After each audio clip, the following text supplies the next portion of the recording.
Welcome back to Partners and Pours, an Exit is Now podcast. We're recording another Summit edition here at the Exit Planning Summit in Nashville, Tennessee. We're actually on the final day here, and I'm excited to sit down with, I think, one of our newest alliance partners in the new alliance partner program. I've got a guest today, Skylar Dean from SkillStack Strategies. I'm so excited for you to learn a little bit more about him, and I think we're going to talk a little bit, obviously, about his firm, the background around that, but also tie in a little bit, since we're here, a little bit of the experience you've had here and what you've learned over the past couple of days from attendees and some of the feedback. So, Skylar, appreciate you being here. Thanks for having me on. Just to start, high level, can you talk just a little bit about who and what SkillStack Strategies is? Yeah, after being a practicing financial advisor for 15 years, I began to understand the importance of strategic partnerships. And kind of as I grew, it became more difficult to keep up with some of those things. So SkillStack is set up to be a operating layer, help build strategic teams for financial planners to help on the business and personal side of the stool.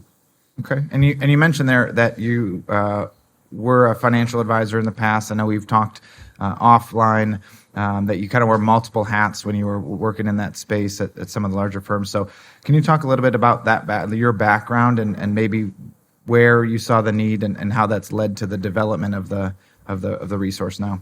Absolutely. So my time at Edward Jones, I was given the opportunity, and I think it was one of the great things about how they structured leadership was to help across multiple different departments to come up with strategies that helped enhance like leadership and development with financial advisors. So the interesting thing was getting to pull together with the organizational psychologist, with the data scientist, with experts in particular fields, and seeing the impact and how the end strategy came out so much better when we had all these differing points of view, but then we could roll it down into a single output and a single way of communicating things. The way we were able to iterate sped up really quickly, and it was just a lot of fun to be a part of a good team. Mm-hmm. So in looking at that and then kind of applying that to the idea of an exit planning team, it became apparent to me there was some area where we could be of help helping advisors coordinate that. So both in my own practice and then from some of the outside work that I did as well. Very cool.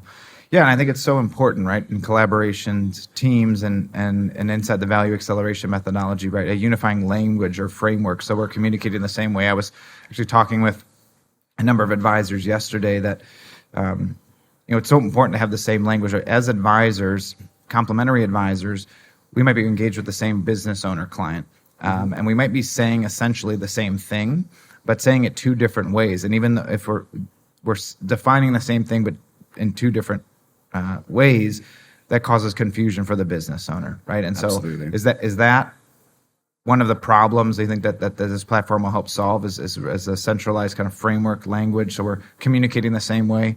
It does, and all of our operations, we couch through the SEPA methodology and the frameworks, so it makes it easier for people to collaborate. And as people build out more complex and more comprehensive services for their clients, we start bringing in more and more specialties from across the spectrum, some with no experience with this kind of work, but they need, let's say a client needs advanced or concierge medicine, right? How do we fold that into an overall plan? How do we tie it back to their actual financial plan so that the advisor that is really the quarterback of the relationship is able to present it as one thing that's easier for the owner to digest rather than having 9 different inputs all the time? Sure. And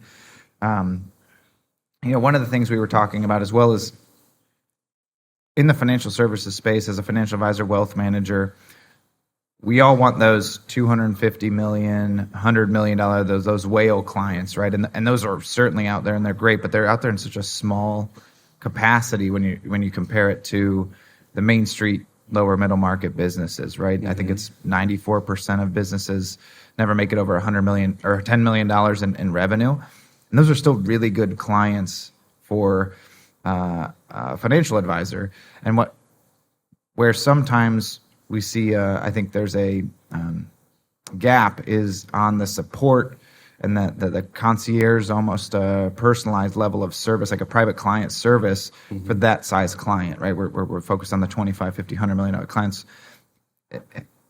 Is that, how does that tie into what you've created there? Absolutely. So part of the way we're structured is very intentionally to try to help that 1 million in revenue to 20 million in revenue kind of client where, we have, I've worked with some wonderful private client services and things like that. And it was something that I would try to figure out, how can I recreate this for the people who may not quite qualify for that yet?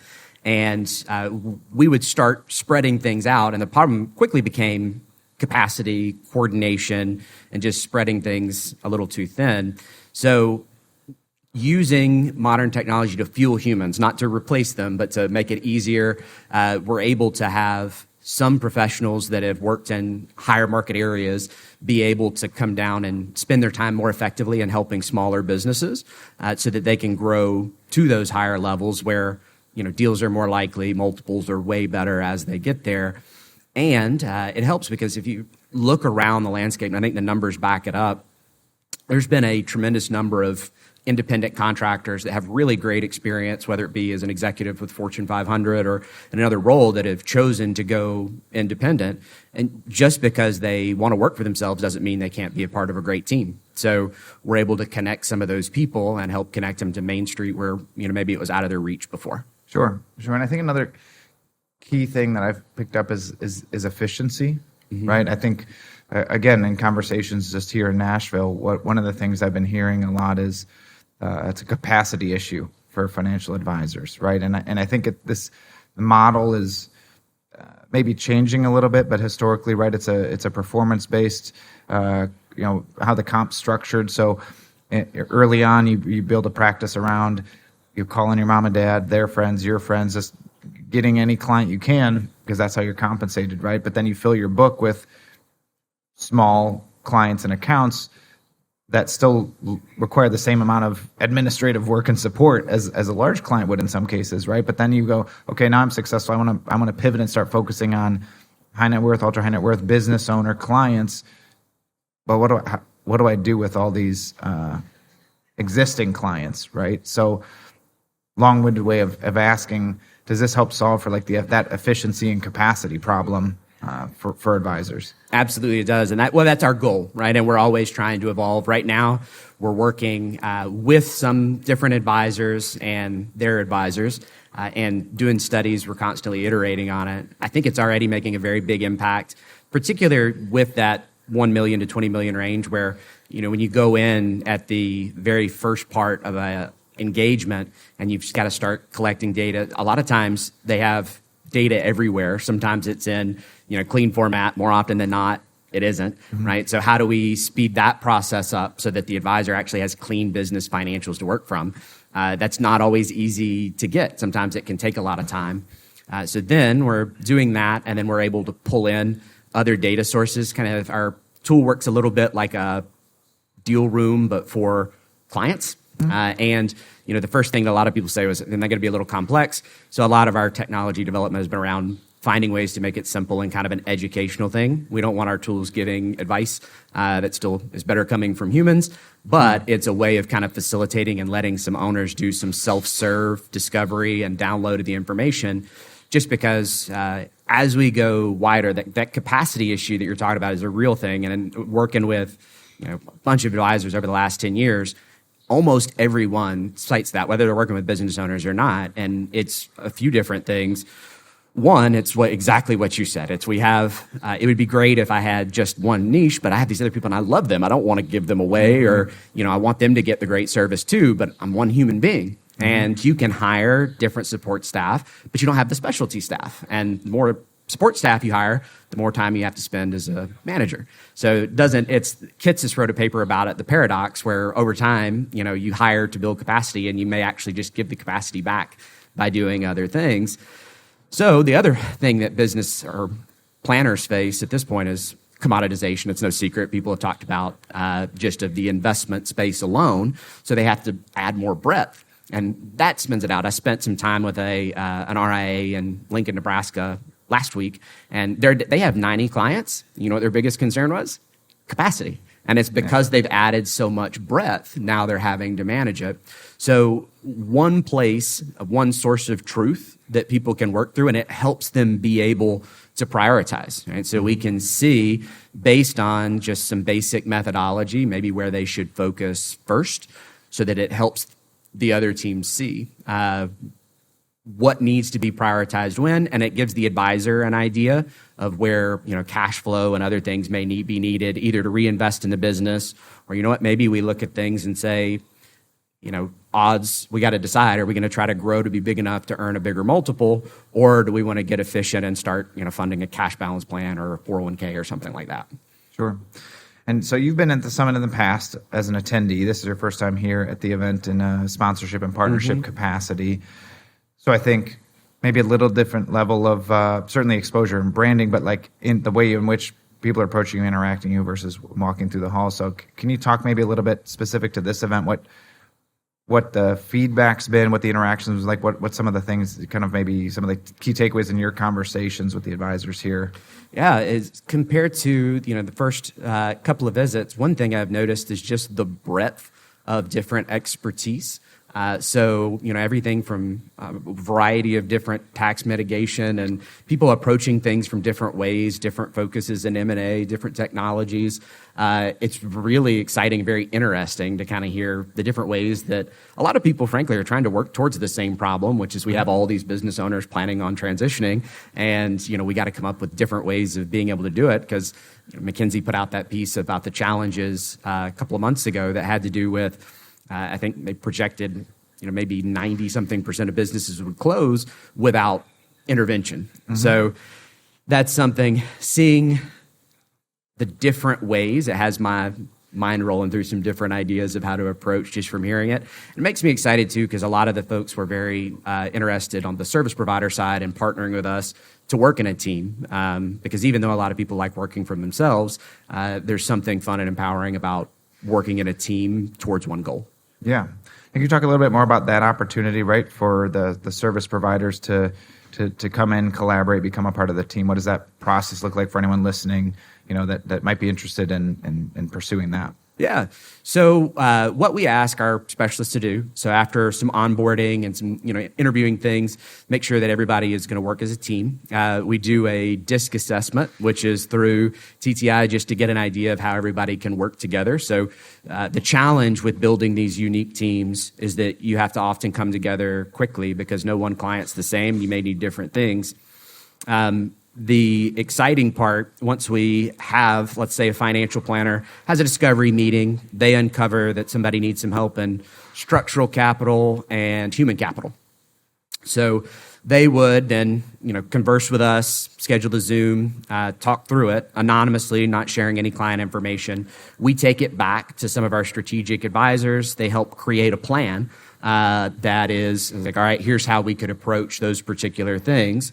We send it back to the advisor, and the advisor is able to present that to the client overall. And of course, if they have existing professionals that can help to execute that plan, they can use them.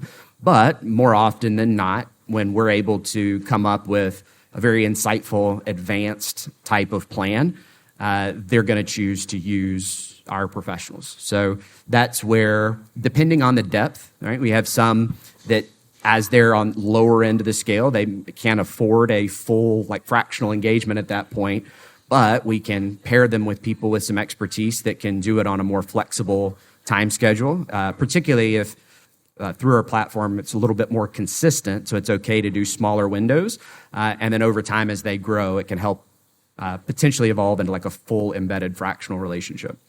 Sure. Okay, cool.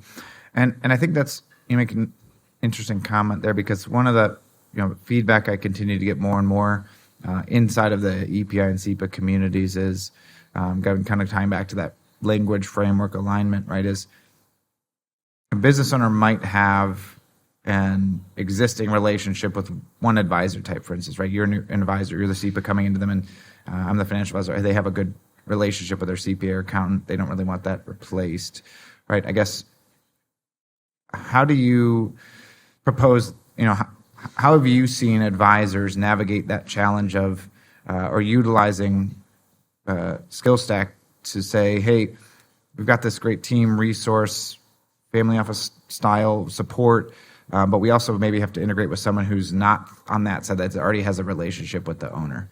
Yeah, so we have a platform that right now is in a closed beta just for financial advisors that have hired the SkillStacked team. But what it does, it allows everything to connect in one place and then ties it back to the intangible capitals. Then we translate that into language that the professionals already speak. So let me give you a little example. If we have a chief people officer that is coming in and giving advice, then if they're not as familiar with some of the intangible capital framework and everything else, we can help them really quickly see how some of the metrics they track, like employee retention or time to productivity from hire to actually active participant in the business, how that ties into the capitals. One, it gives us a very objective view, I think, of how we can analyze a business, but it also makes it more familiar to them. We have a little resource center, too, that helps them to understand the SEPA methodology, and hopefully it'll help add some more SEPAs later on as well. Sure. Okay. So for the financial advisors out there, like, hey, I want to learn more about this. What's their next step? Where do they go to learn more? How do they connect with you? How do they contact you? Skillstacked.net. There is some buttons where they can book calendars right there, and we're happy to walk them through. Usually the first step is 30 minutes. We get to know you. We kind of walk you through a little bit of our process. By the end of that, we can give you an action plan, some potential extra discovery tools that you can use. And for now, we have something where advisors get our premium service for one client for no cost, as a way of allowing them to experience kind of what it's like and see if it's a good fit for them. Sure. Awesome. Well, is there anything else, closing advice, words of wisdom that you want to share before we wrap things up? I think the last thing that I would mention is that continuing to try and serve more business owners with more depth while still maintaining that balance in life so that you're not working 60, 70-hour weeks the whole time. I think it's very possible. Right now, it's easy to get caught up in some of the AI stuff, but I believe there's a real case where we can use it to empower good advisors to help more people more holistically, not replace people with it. Yeah, no, absolutely. And I think that's very well said. I think one of the things that's always amazed me about this community over the last 10 years that I've been with the Institute is it is super collaborative. We are aligned in our goals. Obviously, we all have individual practices or books that we have to manage and grow and support our own families. But the care and concern and focus on really improving transition success rates for the business owner, the impact that has obviously on the business, the employees, the community. And I think that you and SkillStacked is certainly a valuable piece of that. So I want to thank you for taking the time to sit down with me here. Look forward to spending more time with you and through the partnership and getting more advisors exposed to what you offer. Also excited to sit down with probably the best dressed guest I've had on the podcast. So it's I felt a little underdressed myself today, but appreciate you being on. Sharp. And thank you, man. I appreciate being here. And everyone, thanks for listening in. We'll see you on the next episode.